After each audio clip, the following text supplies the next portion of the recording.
আরে ভাই কি কইতাম, বাপ্পির কথাবার্তা শুনলে এমন হাসি পায়। এতদিন তার মার ঘরে অসমাপ্ত কাজ অনেক পড়ে রয়েছে, তার উপরে কিন্তু দোতলা কমপ্লিট হয়েছে, তা করে নাই। এখন মরতে না মরতে মায়ের অসমাপ্ত কাজ সমাপ্ত করতে যাচ্ছে বাপ্পি। কারণ হয়তো দেখবেন কিছুদিনের ভিতরে নিস্তালাটা হয়তো ভাড়া দিয়ে দিবে, আর ভাড়া দিতে হলে তো অবশ্যই রুমের কাজ কমপ্লিট করতে হবে। আর একটা বিষয়, শ্বশুর বাড়িতে জামাই অবশ্যই যাবে, যাবে না কেন? আপনি জামাই শ্বশুর বাড়িতে যাবেন ভালো কথা, প্রতিটা মেয়েরই জামাইরই শ্বশুর বাড়ির সাথে আত্মীয়তার সম্পর্ক মেনটেন করাটা আমাদের সামাজিক দৃষ্টিকোণ থেকে বা ধর্মীয় দৃষ্টিকোণ থেকে এটা করতে হয়, এটা নিয়ম। এবং ধর্মীয় দিক দিয়ে চিন্তা করলে ওইটাও কিন্তু করতে হবে, যেটা নির্দেশ আছে ধর্মের দিক দিয়ে। কিন্তু দেখেন, আমনের মতো এত উলাইল্লাগিরি নিয়ম কেউ পালন করতে যায় না। আপনার শ্বশুর বাড়িতে যায় যে বস্তা ভরে দেওয়ার মানুষ, আপনি হেই মানুষও না। আপনি নির্লজ্জের মতো কথা কিভাবে বলেন? আপনি যান কালিনুরের স্যাগানি বেচতে, কুকির স্যাগানি বেচতে, তাদের স্যাগানি বেচে আপনি টাকা ইনকাম করতে যান। আপনি কি মনে করেন পদ্মাশ্বরে আপনি হিয়ানে যাই গণটাট্টি ব্যবহারের জন্য যাই, হিয়ানে আত্মীয়তার সম্পর্ক মেনটেন করতে যান? মোটেও না। আপনি যান টাকা ইনকাম করার জন্য, এরপরে নির্লজ্জের মতো কিভাবে বলেন?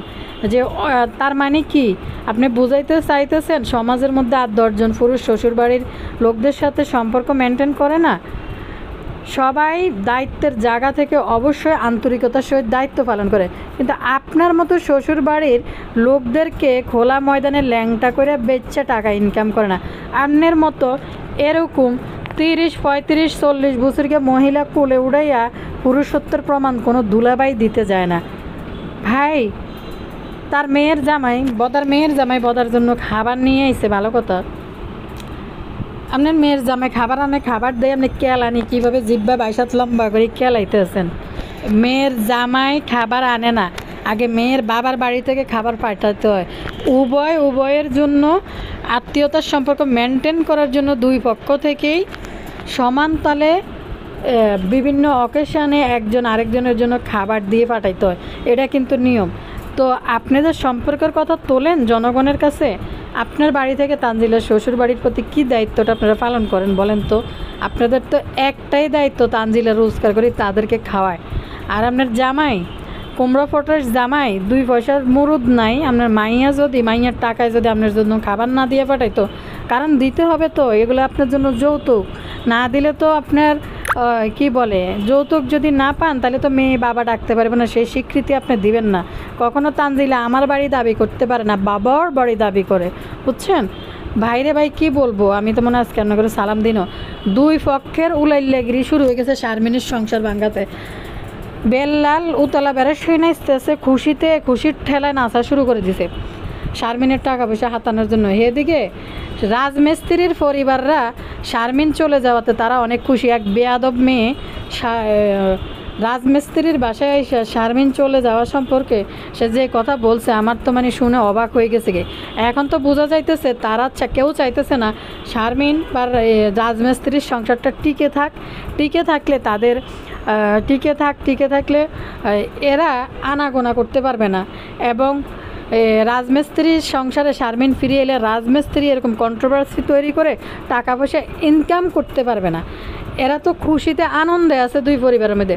আর এতটুক মেয়ে বেয়াদব কথাকার চাচার সংসারে এসে এত মাতব্বরি কথা বলতে সাহস পায় কোথার থেকে? সংসারটা শারমিন এখনও ডিভোর্স হয় নাই, তাদের মধ্যে মনোমালিন্য চলতেছে, এখনও কিন্তু ডিভোর্স হয় নাই। তো লম্বা জিব্বা বেলাইয়া ফোলাফাইনের মতো থাক, লম্বা জিব্বা বেলাইয়া এখানে আসিস না, তাইলে কিন্তু শারমিনের বাসায় এই জিব্বালয় আর ঢুকতে পারবি না। শারমিন যেদিন আবার রাজমিস্ত্রির সাথে সেটেল হইব। নাটকীয়তা শুরু করছে টাকা ইনকাম করার জন্য দুই পরিবার। আসসালামু আলাইকুম ভাই বোনেরা, ভালো আছেন? নেই ভালো আছি, আবার আইসেন ওগুলো কথা বলতে। যারা ভালো আছেন লাইক দিন, ভিডিওতে সাবস্ক্রাইব করে দিন। ভিডিওর রিচ কমে গেছে, অনেক কমে গেছে, বুঝতে পারছি। এখন তো আসলে রোজার মাস, সবাই ব্যস্ত আছেন, তারপর সময় করে একটু দেখে নিন, সময় করে একটু সাইডে রাখেন, না দেখলেও চলেন, তাহলে সামনের দিকে আগাই যায়। রাজমিস্ত্রির পরিবার বিয়ের সময় একটা মরা কুত্তাকেও দেখা যায় না এই রাজমিস্ত্রির পরিবারের, যে কেউ তার সাপোর্ট করার জন্য কেউ আইছে। এই রাজমিস্ত্রি শারমিনের দেওয়া কাপড় চোপড় যখন ফিরাই দিছে, তার পরার জন্য কোনো কাপড় ছিল না। সেই কাপড় কি নাই না তারে পড়তে হইতেছে। তো যাক, রাজমিস্ত্রিকে নিয়ে আমি সামনে যে কথা বলতেছি, আমি বদা সাহেবকে নিয়ে কথা বলতেছি। ও এই পারপাসে একটু কথা বলি। আমি কথা বলতেছি সময় কি বলে চলমান, যেটা চলতেছে চলমান বিষয়ের উপরে আমার চ্যানেল থেকে আমি কথা বলি। তার মানে এই না যে একজনকে খারাপ কিছু দেখাইছে, সেই খারাপ কিছু বলাতে পরবর্তীতে তার খারাপটা দেখলে খারাপ বলা যাবে না বা সেটা নিয়ে কথা বলা যাবে না। কিছু ভিউয়ার্সদেরকে, কিছু মানে কারা চুলকানিওয়ালা লোকদেরকে একটু জানাই দিই, আমার চ্যানেলটা হয়েছে যেটা দেখবো সেই বিষয়টা নিয়ে কথা বলবো। এখন এক সময় যদি আমি দেখি যে এই রাজমিস্ত্রি যা করতেছে, রাজমিস্ত্রিকে নিয়ে কথা বলতেছি, বা বেল্লাল শারমিনরা যা করতেছে তা নিয়ে কথা বলতেছি। আবার এমন না যে রাজমিস্ত্রির ভালো কিছু দেখলে রাজমিস্ত্রিকে নিয়ে ভালো কথা আমি বলতে পারবো না, এটা কোথাও লেখা নাই রোস্টিং চ্যানেলগুলোর মধ্যে। রোস্টিং চ্যানেলের মানেই হয়েছে যে ভালোটাকে ভালো বলা, কালাটাকে কালা বলে তুলে ধরা। আর এই যারা চুলকানি টাইপের কথা বলতে আসেন, একজনের ডাই হার্ট ফ্যান হয়ে এত অন্ধ ভক্ত হয়েন না। যারা কমেন্ট করেন তারাও কিন্তু একজন নারী, হ্যাঁ, তারাও একজন মহিলা। এরকম পরপর 4-5টা বিয়ে, সংসার ভেঙে বউ তাড়িয়ে দেওয়া লোককে সাপোর্ট করা মানে কি জানেন? এই ঘটনা আপনার জীবনে যে ঘটবে না এমন কোনো কাহিনী নেই। যে আপনার স্বামী দ্বারা আপনার জীবনে এরকম ঘটনা ঘটবে না এরকম কোনো কাহিনী নাই। একটা সংসার মানুষের ভাঙতে পারে, ডিভোর্স হইতে পারে একটা, কিন্তু পরপর 4টা-5টা ডিভোর্স, ওই ডিভোর্সই লোকের দালাল হয়ে এখানে কমেন্ট করতে আইসেন না। আর যে শারমিন যে দোয়া তুলসী পাতা, বেল্লাল বা বিল্লালের পরিবার যে দোয়া তুলসী পাতা, আমি কিন্তু সেটাও বলতেছি না। পুরা ভিডিও আগে দেখবেন, দেখা তারপর কমেন্ট করবেন। আমি উভয়ের ভিডিও দেখেই কিন্তু উভয়ের নিয়ে কথা বলি। মানে একজনকে কখনো আমি বলি না যে ঢালাওভাবে রাজমিস্ত্রি খারাপ। শারমিনদের যে খারাপ দিকগুলো আছে এগুলোও কিন্তু আমার ভিডিওতে আমি তুলে ধরি।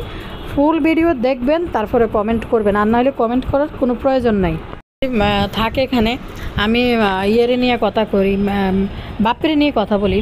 বাপ্পির কোনো লজ্জা নাই যে মা মারা গেছে, সে ফুল ফর্মে চলে এসে আবার ভিডিও বাজার সজায় দেখানোর জন্য। এই তার মা, সে বাড়িতে 1.5 বছর 2 বছর আছে, তার বাবা নাই, তার মা কিন্তু সব বাজার সদাই সব দায়িত্ব কিন্তু এই ভদ্রমহিলার উপরে ছিল, নাজমা খালার উপরে ছিল। এই বদা শুধু মায়ের পেনশনের টাকা খাই গেছে।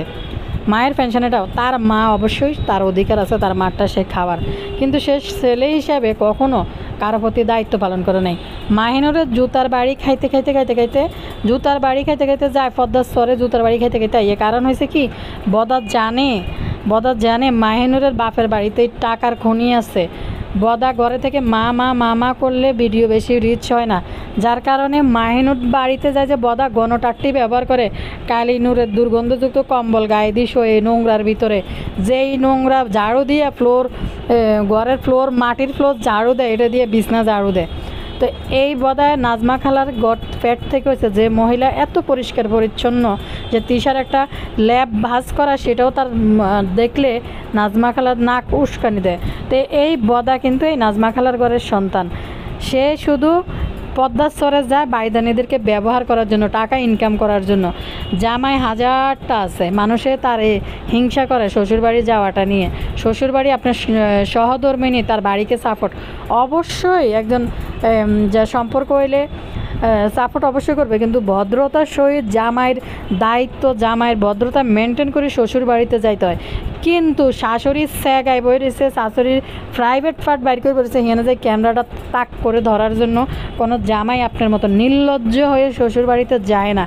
একটা মানুষ, এতগুলা ব্লগার আছে, তারা কোনো ব্লগাররা শ্বশুর বাড়িতে যায় শাশুড়ির প্রাইভেট পার্ট দেখায় না, নিজের বোর প্রাইভেট পার্ট দেখায় টাকা ইনকাম করে না। আপনি হইলেন সেই ধরনের কুলাঙ্গার, যেই কুলাঙ্গার কিনা দেশে থেকে মার পাশে থাকতে পারে নাই, অসুস্থ হার্টের রুগী মাকে একটা ডাক্তার পর্যন্ত দেখায় নাই, কুলাঙ্গার।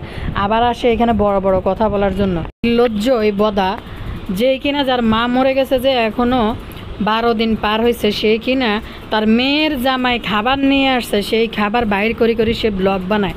লজ্জা শরম কিছু আছে এই লোকের? মানুষ 40 দিন অন্তত ক্যামেরা হাতে নিত না, অন্তত দুনিয়ার ইয়ে থেকে দূরে থাকতো, যে 40 দিন ফারুক মার রু কিন্তু কবর থেকে মুদ্রার রু বাড়ি পর্যন্ত নাকি আসা যাওয়া করতে থাকে।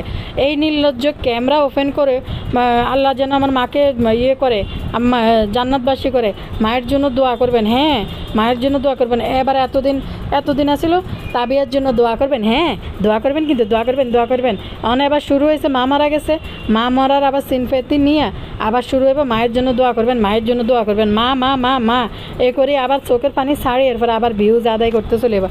আরে নির্লজ্জ, লজ্জা শরম কোনো কিছু নাই। তানজিলা যদি যৌতুক না দিয়ে ফাটায়, তাহলে কি আর তানজিলারে বাপ বলার, বাপ ডাকার কি স্বীকৃতি এই বদা দিব কখনো? এদিকে গুটগুটটা তানু মণ্ডল কইতাছে যে জাম্বুর নাকি এখন তার বাড়ি আর এই বাড়ি, দুই বাড়ির নাকি জাম্বুর নাকি দায়িত্ব। ওরে তানজিলা জাম্বুরে এখন হেতে বাপির বাড়ির অধিকার ফলানোর জন্য পথ বানাইতে চাইতেছে, যে জাম্বু এখন মাতব্বর। নাজমা খালার বিনিময়ে নাজমা খালার বাড়িঘর দুয়ার এর দায়িত্ব জাম্বুর। বদারে তো আইজক আর কাইলক প্যারালাইজড বানাই ফেলবো তিশা, যে এমন কোনো গুড়ি পানি পড়া কালিনুর থেকে আনি খাওয়াই দিব, খাওয়াই দিলেই কিন্তু দেখবেন বদা এমনি হাত পা ভাঙি ঘাটের উপরে পড়ে থাকবো। তো তিশার মাইয়া তানজিলা আর তানজিলার জাম্বু মিলি এই নাজমা খালার প্রপার্টি হাতায় নেওয়ার জন্য মনে প্ল্যান করতেছে। বাবারে বাবা, টেফির জামাই 2 পয়সার মুরুদ নাই, যে ছেলেকে বোট টাকায় উঠে, বোট টাকায় খায়, বোট টাকায় চলে, সেই ছেলে নিব নাজমা খালার বাড়ির দায়িত্ব। মানে আমি আশ্চর্য হয়ে গেছি। ওই বেডি নিজে এত পাওয়ারফুল মহিলা আছিল, বেডি নিজের টাকায় নিজের হ্যাডমে চলতো, সেই বেডির ছেলে যে কুলাঙ্গার, এই জন্য হে বাড়ির ছেলে যে একটা নালায়েক কুলাঙ্গার, এই জন্য টেফির জামাই আইব নাজমা খালার বাড়ির দায়িত্ব নিতে। হাস্যকর যে মা 2 কেজি চাইল আনছো ছোলা ভাঙানোর জন্য। তাইলে এই ভিডিওটা কোন দিনের, এই বদার করে আপনারা জানেন? রোজার আগের এই ভিডিওগুলো শ্যুট করে রাখা। এই যে ছোলা ডাল ভাঙানো, এগুলো দুইয়া শিকাইয়া তারপরে গুঁড়া করে রোজার জন্য ইফতারি বানানোর জন্য কিন্তু এগুলো রেডি করতেছে, বেসন টেসন। তাইলে মনে করেন এটা নাজমা খালা মারা যাওয়ার কয়দিন পরে এই শ্যুট ছিল, যে ডাল দুইয়া যে ছাদে রোদে দিতে শুকাইতে তো 1 দিন 2 দিন সময় লাগবে, মশমশা নাইলে তার শুকানো যাবে না। তো দেখেন তারা আনন্দের মধ্যে আছে, এই জন্য দোতলায় ভিডিও করা একদম নিষেধ। যে দোতলায় ফুর্তি চলতেছিল 3 বোন 4 বোন যাওয়ার পরে। এই বদার নির্লজ্জতাকে মানে হার মানায়। একটা ছেলের কতটা নির্লজ্জ হইলে যে ডেলি ব্লগ বানাইতে চলিয়ে গিয়ে খাবার দেখাতে চলিয়ে আসে, কতটা নির্লজ্জ। আবার মানুষের সাথে সে ডিভাইড করে, যে মানুষের সাথে মানুষ যেটা বলতেছে তাকে এটার সাথে সে ডিভাইড করতেছে, যে আপনার সহধর্মিনী ভাই, কোনো জামাই, ইতিহাসের কোনো জামাই শ্বশুর বাড়িতে যায় 1 মাস বেড়ায় না, 25 দিন 26 দিন থাকে না। কোনো ইতিহাস আমার নজিরে আমি দেখি নাই কারো ঘরে। এত মানুষ চিনি জানি বা এত কালচার মেনটেন করা দেখছি মানুষের, গ্রামে শহরে সব জায়গায়। কোনো জামাই শ্বশুর বাড়িতে এতদিন কেউ থাকে না, যদি না সে কালাচোরা দাগি আসামি হয়ে শ্বশুর বাড়িতে ঘা ঢাকা দিতে না যায়, তাইলে আর সে কোনোদিন শ্বশুর বাড়িতে এতদিন থাকে না। আমরা যখন 9, 10-এ পড়ি, বুঝছেন, একটা কথা বলি আপনাদের সাথে শেয়ার করি। 9, 10-এ পড়ি, তো আমার এক ফ্রেন্ড আসছিল। ওই ফ্রেন্ড এখন আমেরিকায় থাকে, আমার বান্ধবী। তো আমার আব্বু যেহেতু স্কুলের কলেজের ম্যানেজিং কমিটির সভাপতি এবং প্রতিষ্ঠাতা, যার কারণে আমার আব্বুর কারণে আমাদেরকে সবাই চিনে। মানে আশেপাশের গ্রামগঞ্জে সব জায়গায়, মানে না এক নামে বললেই চিনে আমার আব্বুরে। পরে ওই আমার আমার ফ্রেন্ডের চাচাতো বোনের জামাই যে কালাচোরা দাগি আসামি শ্বশুরবাড়ির ডাকা দেয়, এটা কেমনে আমি জানি। তো সে চাচাতো বোনের জামাই লোকটা খুবই হ্যান্ডসাম ছিল তখন, আমরা 9, 10-এ পড়ি তখন। তো এই লোকটা প্রতিদিন আমাদের স্কুলে চলে আসতো ক্লাস চলাকালীন সময়, আইসা সেই স্কুলের মাঠে ছেলেদের সাথে ক্রিকেট খেলতো। এবং আমাদের যেহেতু দুলাভাই হইতো, আমরা তখন বয়স তো তখন কম ছিল, ফুলাভাই না ছিলাম। তো যার কারণে মানে আমরাও দুলাভাইয়ের সাথে দুলাভাই করি, মানে আইয়া যাইতো, মানে কাছে যাইলে আমাদেরকে এটা সেটা ওই আমার ফ্রেন্ডে নিয়ে যেত, যে চল আমাদের দুলাভাই আইছে, দুলাভাইয়ের লোকের পরিচয় করে দিই। সেই দুলাভাই তো আমাকে খুব বেশি একটা পছন্দ করছে, যখন ছোটো আসছিলাম তখন। তো দুলাভাই আমাদেরকে নিয়ে আমার নাম ধরে খুব ইয়ে করতো, যে তুমি এতদিন কোথায় আসিলা, তোমাকে দেখি নাই কেন এতদিন, এরকম করে বলতো আর কি, ফাইজলামি করতো। দুলাভাইরা যা করে আর কি আগের দিনের দুলাভাইরা। তো সেই দুলাভাই অনেক দিন শ্বশুর বাড়িতে পড়ে রয়েছে। সে প্রতিদিন স্কুলে আসতো, প্রতিদিন স্কুলে আমাদের স্কুলে আইতো। আয়সা আমাকে কিন্তু ওই বাদাম টাদাম খাবার দাবার এগুলো কিন্তু কিনে দিত সবাইরে।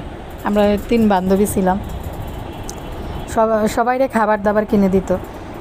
তো সেই দুলাভাইয়ের কথা আমি জিজ্ঞেস করলাম যে উনি কেন এতদিন শ্বশুর বাড়িতে পড়ে রয়েছে, প্রতিদিন এখানে আসার। লোকটা এমনি বেশ মার্জিত এবং দেখতে খুবই ভদ্র আর খুবই সুদর্শন ছিল। তো আমি জিজ্ঞেস করলাম যে উনি কেন এতদিন কেন এখানে। প্রায় পাক্কা মাস ভরে উনি এই আমার বান্ধবী বা বান্ধবীর আরও কাজিনরা আছে, যে ভাইরা কাজিন ভাইরা যারা আছে তাদের সাথে স্কুলে চলে আসতো। আয়সা উনি এদের সাথে স্কুলে ক্রিকেট খেলতো, আবার একটা সময় পরে উনি রিক্সা দিয়ে বাড়িতে চলে যেত। তো আমি বললাম যে এতদিন কেন উনি এইখানে, চাকরি বাকরি কিছু করে না। পরে যে কয় উনি একটা মামলার আসামি, যার কারণে গা ডাকা দিতে শ্বশুর বাড়িতে বসে রয়েছে। তখন এই বদার কথা আমার মনে হয়েছে যে যদি না কালাচোরা দাগি আসামি না হয় তাইলে কেউ শ্বশুর বাড়িতে যে এতদিন থাকে না। যে যায় জামাই যাবে, জামাইয়ের আত্মীয়তার সম্পর্ক মেনটেন করতে। হাইস্ট বড় জোর দূরের যাত্রা হইলে মানুষ হয়তো 8 দিন 7 দিন এরকম হইতে পারে, কেউ মাস ভরি থাকে না। বা শ্বশুর বাড়িতে বয়স্ক মাকে একা রেখে রোজা মুখে করে কেউ কোনো দিনও বাইর হয় না। বদার কিন্তু প্রথম রোজা ছিল এটা মনে হয়, ঢাকা থাকার পরে আর কোনো দিনও মনে নাজমা খালার সাথে বদার রোজা হয় নাই। ওই বছরটাই ফার্স্ট রোজা ছিল, ওই রোজা মাখির মার লগে করছে ওইখানে। বদা আবার মানুষের লগে বলতে আসে। আর এদিকে বদার পালিত কথিত মাইয়া শুরু করে দিছে জাম্বু নাকি বাড়ির দায়িত্ব পালন করবে। এই জাম্বুর ঘরে জাম্বুর না আছে কি বলে তানজিলার জামাই, না আছে নিজের যোগ্যতা, না আছে শিক্ষা দীক্ষা, না আছে পারিবারিক ব্যাকগ্রাউন্ড। হ্যাঁ, কিন্তু এইটা বলতে পারি বদা বা পদ্মাসরের বাইদানিদের তুলনায় জাম্বুর ফ্যামিলি কিছুটা মানে লোভী হইলো, টাকা পয়সা দিয়ে ওঠার জন্য তানজিলারে বিয়ে করলো, কিছুটা হইলো অন্যদের তুলনায় নম্রতা বা ভদ্রতার দিক দিয়ে আছে। কিন্তু তারও একটা বিষয় আছে, জানি না, তানজিলাকে বিয়ে করে তাদের একটা উঠার একটা লক্ষ্য ছিল যে উঠবো, টাকা পয়সার কারণে তানজিলারে বিয়ে করা। কিন্তু এমনি যে পদ্মাসরের বাইদানিদের তুলনায় কিন্তু আমি মনে করি, যেটা আমার ব্যক্তিগত মতামত, বাইদানিদের তুলনায় কিন্তু লবি সাবানা ভালোই আছে, খারাপ না। কিন্তু গতকালকে দেখলাম একটা ভিডিও নিয়ে হিতে আইবডি আইছে, আইয়া কইতাছে যে এ দুনিয়ায় আসলে কিছু না, এই দুনিয়ায় এটা কে কখন মরে যায়। আরে ভাই, দুনিয়া না যদি এত চিন্তা যদি নাই থাকে, তুমি ভিডিও বানাইতে আইসো কিত্তরে বোন? তুই তো মাথায় 22 হাত লম্বা ঘন্টা দিয়ে বইবা সারাদিন এনাফসি করতে, নামাজ কলমে সারাদিন নামাজের বিছনায় বই থাকতে, তুমি ভিডিও আপলোড করতে আসে কেন? মানুষের কথাবার্তা শুনলে যে রে ভাই, একটা কথা যদি বলি, কথাটার পিছনে যে মর্মটা তো থাকতে হবে, যে এই কথাটা যে আমি কইতেছি এটার মর্মটা আসলে কীটা। সে দুনিয়া নিয়ে দুনিয়া নিয়ে জ্ঞান দিতে আইছে, মার 12 দিন না যাইতে মৃত্যুর হাতে আবার খাবার দিতে চলেছে বদা। এখন আবার ওই যে শাহিনের মায়ের প্রোগ্রাম ঈদের পরে করব, এই জন্য এখন এই সমস্ত তোয়ানি মার্কা কথাবার্তা বদা বলতেছে। ফাইলে 40 দিনের আগেই বদা চলে যাইব। বদার করে বদা 40 দিন অপেক্ষা করতে পারে নাই, ভিডিও দিতে চলিয়েছে। এরপরে মাইনুর এত চুলুম ধরি ভরেছে কিতে, এক আপু লেখা রাখা ইতিহার চুলুম ধরি ভরেছে কিতে, বেশি শোক পালন দেইতেছে মানুষকে না কিতে। বদার ক্যামেরায় মাইনুরের পা ঠ্যাং দেয়, মাইনুরের চেহারার দিয়ে একবারও ক্যামেরা ধরতে পারে নাই। ইতি মানে কোন বাপ ভঙ্গিমার মধ্যে আছে, কবে যে ইতি কি কান্দা লই আইব, তাবিয়ারে নি ফারুল কালারে নি আইব হইব। অবাক লাগে কি বদা কি পরিমাণ আম্মুর জন্য দোয়া করবেন, কিন্তু আল্লাহ আমার মাকে জান্নাতবাসী। আসলে এটা তো আসলে ভুলা যাবে না, যত যাই হোক এটা আসলে মা বাবাকে কি ভুলা যায়? আচ্ছা, এই বদা আজকে এত বছর যে ভিডিও দেয়, আপনারা কয়বার এই বদার বাপের কথাই বদার ভিডিও থেকে আপনারা শুনছেন? কোনো দিনও আপনারা মনে হয় বদার চ্যানেলে যতগুলো ভিডিও আছে, আমার মনে হয় না অতগুলো ভিডিওর মধ্যে জীবনে সে 5টা ভিডিওর মধ্যে তার বাবার কথা সে উচ্চারণ করছে। কিন্তু হ্যাঁ, বদা আছে আনন্দে, বদার হাঁটে নিস্তলা ভাড়া দিব হয়তো কদিন পরে বদা, আর না এই কদিন পরে পদ্মাসরে যাওয়ার জন্য প্রস্তুতির জন্য এরকম তোয়ানি মার্কা কথাবার্তা কইতেছে শ্বশুর বাড়ি নিয়ে। ভাই এবার যাও, এবার তো তোমার কোনো পিছু টান নাই, তোমারে কেউ কিছু বলবো না। ভিউয়ার্সরা যারা আছে তারা সবাই একজন মুরব্বীকে ভালোবাসছে এবং তার প্রতি জুলুম অবহেলা হয়েছে দেখা ভিউয়ার্সরা চোখের সামনে একটা মহিলাকে রেগুলার দেখছে কন্টিনিউ। যেই মহিলা একটা ফাইটার আছিল, যে মহিলা নিজের বাজার করে নিজে খাইতো এবং ঘরে এরকম একটা থাকতে 50 বছর কি একটা পুরুষ থাকতে মা বাজার করে আনতো বাজার থেকে, আবার বলতো মানুষের কাছে আমি যদি মরে যাই আমার ভাবি কি করে খাইবো, কেমনে বাজার করে খাইব। তো এরকম অপদার্থ কুলাঙ্গার ছেলে না হইলে মা কেমনে এটা চিন্তা করে। শুধু অবাক লাগে যে মরার 12 দিন পরে সে সুস্থ স্বাভাবিক, অবশ্যই মানুষ স্বাভাবিক জীবনযাপন করবেই। আস্তে আস্তে মানুষ আসলে আল্লাহই মানুষকে ধৈর্য ধরার জন্য সে তৌফিক দেয়, নাহলে তো মানুষ চিন্তা করলে এটা আসলে মানে বাঁচার কথা না, যে নিজের আপনজন চিরদিনের জন্য ছেড়ে চলে গেছে, এটা আসলে বাঁচার কথা না। আল্লাহর তরফ থেকে মানুষের মনে সেই ইয়েটা চলে আসে থাকার জন্য, এটাই নিয়ম, আমরা কিন্তু মানে নিতে চেষ্টা করি। তারপরে 12 দিনের দিন সে ব্লগ নিয়ে চলে আসছে তার মেয়ের জামাই কি বাজার নিয়ে আসছে। লজ্জা করে না? মানে একটা মানুষের 40 দিনের আগে তো শোকে সামলায় না, মানে সে 12 দিনের আগে চলে আসছে। মানুষ 3-4 মাস তো অন্তত একটু মানে ইয়ের মধ্যে থাকে, আল্লাহ বিল্লার ভিতরে থাকে। সে কন্টিনিউ রেগুলার ব্লগ নিয়ে চলে এসে তার নাকি মা মারা গেছে, আর দাড়ি গজ আর 10 দিন সে অপেক্ষা করছে তার দাড়িগুলা গজাইলে তারপরে আইব। শ্বশুরবাড়ি নিয়ে তো সাফাই দেওয়ার কেউ কিছু নাই, কেউ তো তার হাকিমও না, ম্যাজিস্ট্রেটও না।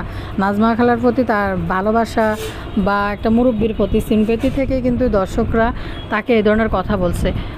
তার কুলাঙ্গারগিরি দর্শকদের পছন্দ হয় নাই, কিন্তু এখন তো আর পিছু টান নাই। তুই বাড়ির মধ্যে কোয়াল সরিন্য ভিড়া বানাই দি, তোর ভিড়ার মধ্যে দেখবি তুই যে অপদার্থ কুলাঙ্গার কয়দিন পরে আবার শ্বশুর বাড়িতে যাই 2-3 মাস করে থাকে আগে। এরপরে তোর মতো নির্লজ্জ বলতেছিস তুই ভার্সিটিতে পড়াশোনা করছস, তুই অমুক করছত তমুক করছত, অথচ ঘরে বসে বসে শাশুড়ির জায়গানি বেচছে, তুই টাকা ইনকাম করস, চাকরি বাকরি না করে পুরুষ মানুষ হই।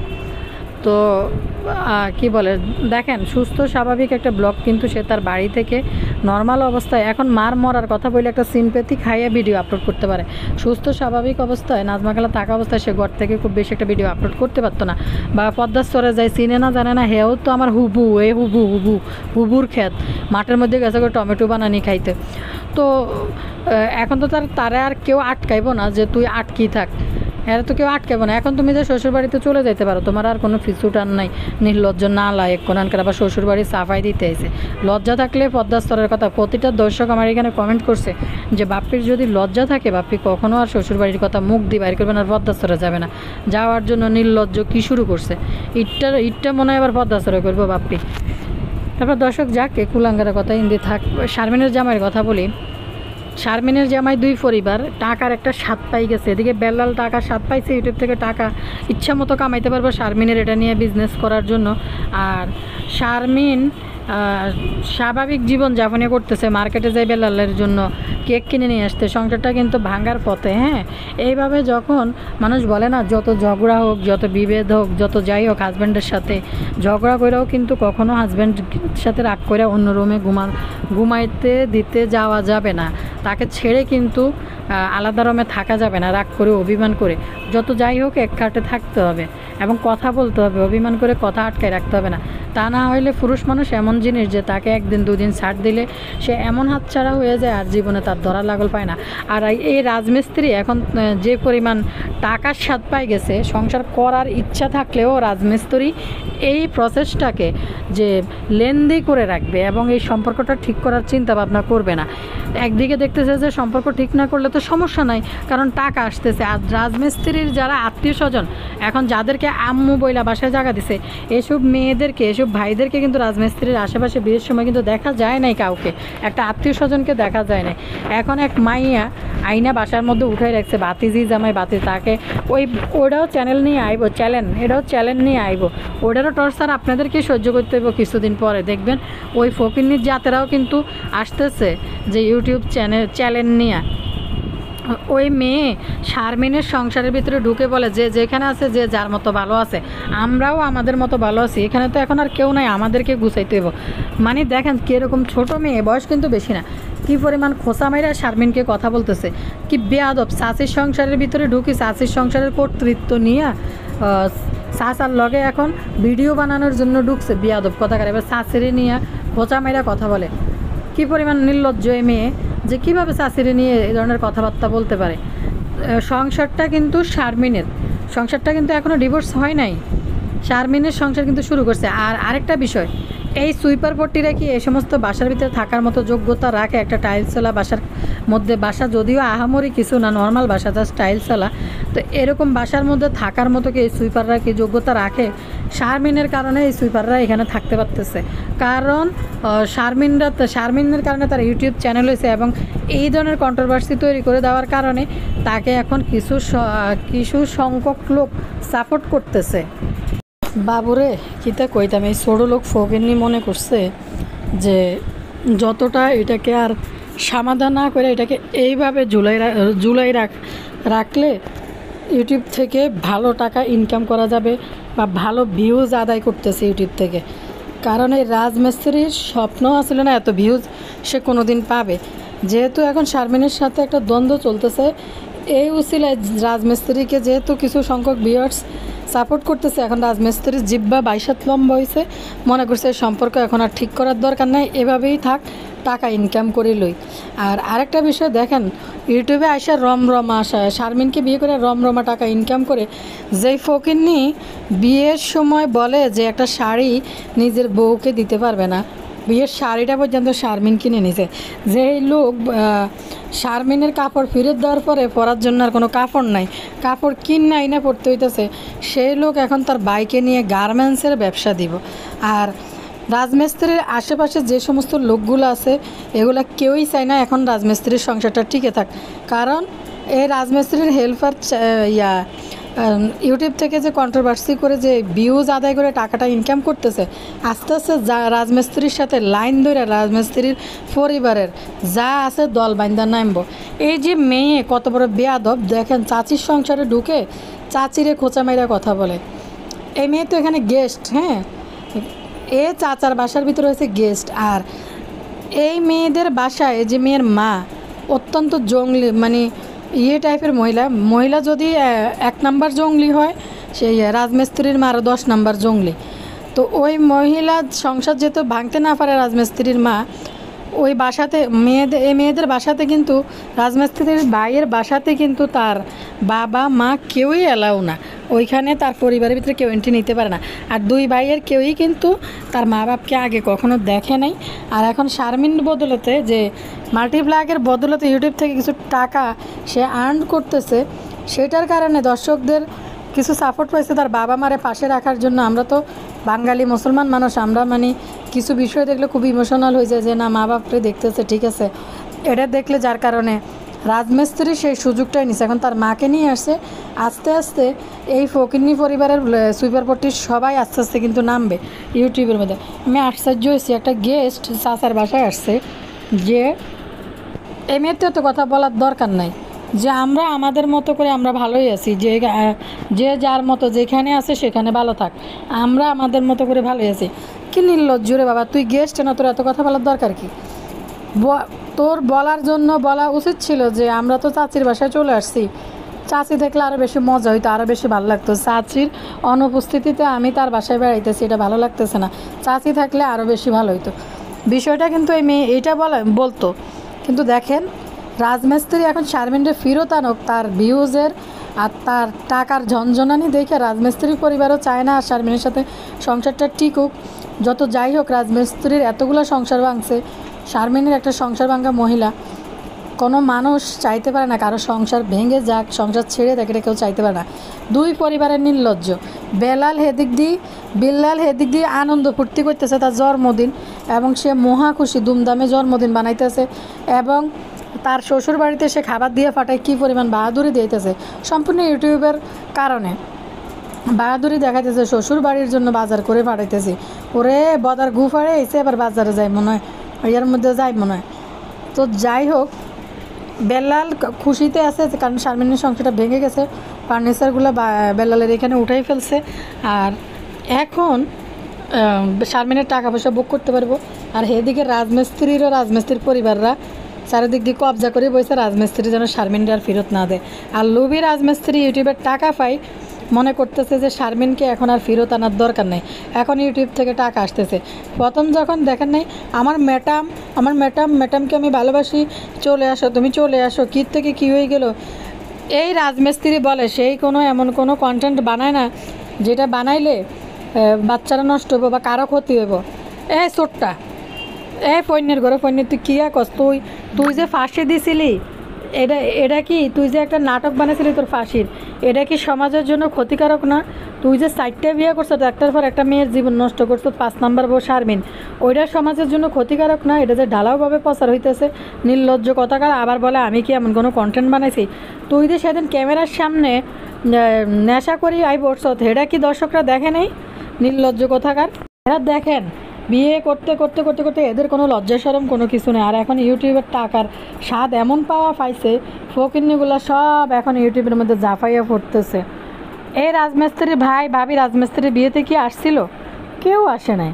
এখন রাজমিস্ত্রির কত শুভ আকাঙ্ক্ষী, রাজমিস্ত্রি এখন ইউটিউবে প্রতিষ্ঠিত হয়ে গেছে, সেনা পরিচিত হয়ে গেছে। রাজমিস্ত্রির যেটা টার্গেট ছিল, তার প্রত্যেকটা বউ দিয়ে সে রুজি করে খাইছে। আগের 2টা বউ ইনকাম করে খাইতে যায় অন্য পুরুষের লোকে নাকি বাঁচছে, যেটা জানলাম। অবশ্যই বাঁচছে, কেন বাঁচছে? ভাগার পিছনেও কিছু কারণ আছে, যে সংসার জীবনে তারা সুখী ছিল না, এই জন্য ওই যে পচা শামুকে তাদের পা কাটা গেছে, এই জন্য তারা ভাগি গেছে। যদিও এটা ঠিক না, এই কাজটা পরকীয়া সম্মত সম্পর্ক, এটাকে সমর্থন করি না। তারপরেও ওই মহিলাগুলো সংসার জীবনে সুখী ছিল না দেখে, ভাই একজনে না খারাপ, একটা বোনও চলে যেতে পারে, পরপর 4টা বউ কীভাবে চলে যায় বলেন তো আপনারা? আর চিকামুকা বেল্লালের কথা কী বলবো? চিকামুকা তো হিন্দি শুরু হয়ে গেছে গই, যে সারাদিন এখন শ্বশুরবাড়িতে বাজার ফাটা নেই, মানে সে এত উৎসবের মধ্যে আছে, এত আনন্দ নিয়ে আসে, আনন্দ ফুর্তির ভিতরে আছে, যেখানে চিকামুকা শারমিনের সংসার ভাঙাতে অনেক খুশি, কারণ টাকা হাতাইতে পারবো, এই কারণে আরও বেশি।